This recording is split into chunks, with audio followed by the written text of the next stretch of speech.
So I just got this bottle in. Yep, this is the Ironroots Cigar Blend. So, you know what that means? Time for a review. Let's go. Welcome back to Old Fashioned Ways. I'm Doc Martinez, and today I am doing a review on a Texas cigar blend whiskey. Now, I'm gonna pull out a glass and pour some of this out, start letting it breathe. Make sure to give myself enough of a pour so I can do a good review.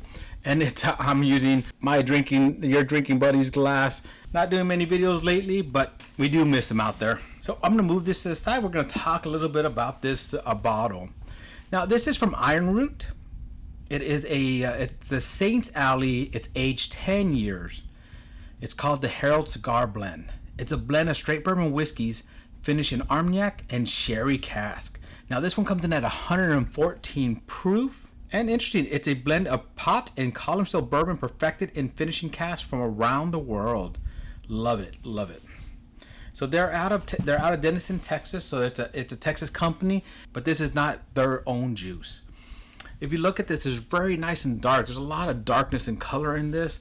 So I'm gonna get everything set up. I'm gonna let that thing breathe for about 10 minutes, and we're gonna come back and we're gonna do a review on this. All right, so I got my book out to make my notes. I got this poured out. It's been sitting out here for about 7 minutes probably. So let's go ahead and just kind of look at this already. Ooh, dark amber, you know.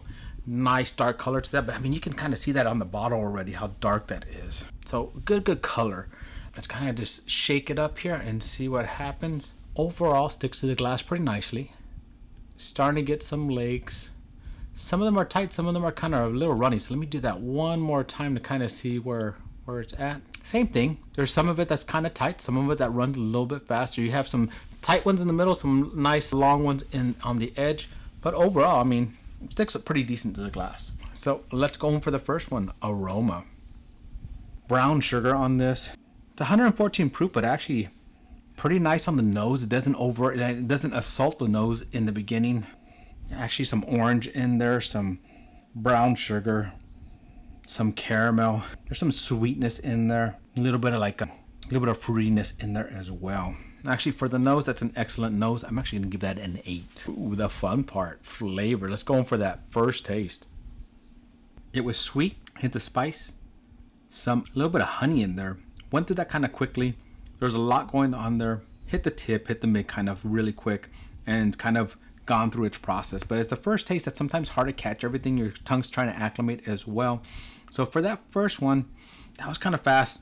I'm gonna give that 6.5. All right, complexity. Always love these second and third tastes. The second taste is where you start tasting more of it, you know? Brown sugar. There's a little bit of tannic, there's a little bit of drying. I think that's the Armagnac finish, you know?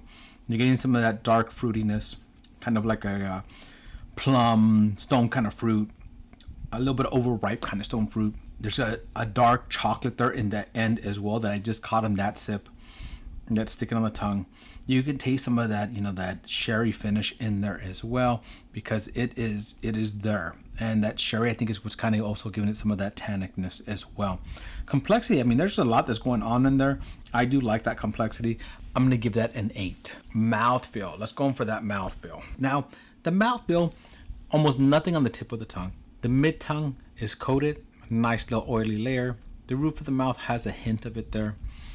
But the mouthfeel is a little bit lacking. The flavors there, there's a lot of complexity there. It goes through a lot of flavors, but that mouthfeel, it's tannicky, it's drying. I kind of want to drink water right now, which I don't want to do in between this because I want to, just continue with that flavors. But it's kind of making me a little thirsty for some water, and I don't like when it does that. It's not over drying, but it is a little bit drying. So the mouthfeel is a little bit lacking. So I'm gonna give the mouthfeel a 6. Finish. How long does this last on the tongue? Now the finish on this, even though it doesn't stick to the tip, and this time it's actually the mid and the roof, almost nothing in the back of the throat. But the finish has been going from drink to drink to drink. The finish is a little bit tannicky, but when you that dark chocolate cherry, orange, burnt sugar, kind of caramelly stays there. So once that, you have this drying, like, a little bit of a powder on your tongue, as I said, want to make you want to drink. but that finish is there. It stays. The finish continues. I have like the taste right now, and it's not a hint of it. It's a nice solid taste of it, and I really do like that. So for that finish, I'm going to give that an 8 as well. Would I buy again? Now, the question is, would I buy this again? $150 bottle. I got this through Total Wine's concierge program. I don't know how readily available this is out there. I know in my area, the bottle I ordered is the only one that I know that came into that Total Wine. But I know a lot of times in bigger cities, Houston and stuff like that, you might have this on the shelf. $150, I'd buy it again. I definitely buy it again. I don't think there's a secondary price for this. I think this is the first time. I don't think their Ironroots as popular like is still Austin's Tanager, which, you know, that secondary, it's a $150 bottle for the Tanager, but it's going for $400 to $600 on secondary. I don't think this has that. So I think the scarcity of it might be the problem and not being able to find it is easy. But would I buy again at $150? I would. It hits a lot of marks. It hits, besides the mouthfeel, I like the rest of this. This just has a lot of good bourbon. It's a good sipping, it's a good bourbon to have, and I can see how, you know, I kind of want to pair this with the cigar. I want to kind of try this with the cigar as well. So I do like that. So would I buy again? Yes, and I'm gonna give that a 7. All right. So my total for this Ironroot Cigar Blend is 43.5 out of 60. Now, I liked a lot of this. I think this is a solid pour. I really do like it. I think it's something that, you know, if you can find it at MSRP, go grab it. The only thing that was lacking on this was the mouthfeel, but other than that, I liked it. I know other people out there like that drawing, like that kind of tannic, and it works for them, and I think they're going to even enjoy it more. I think this is a good pour.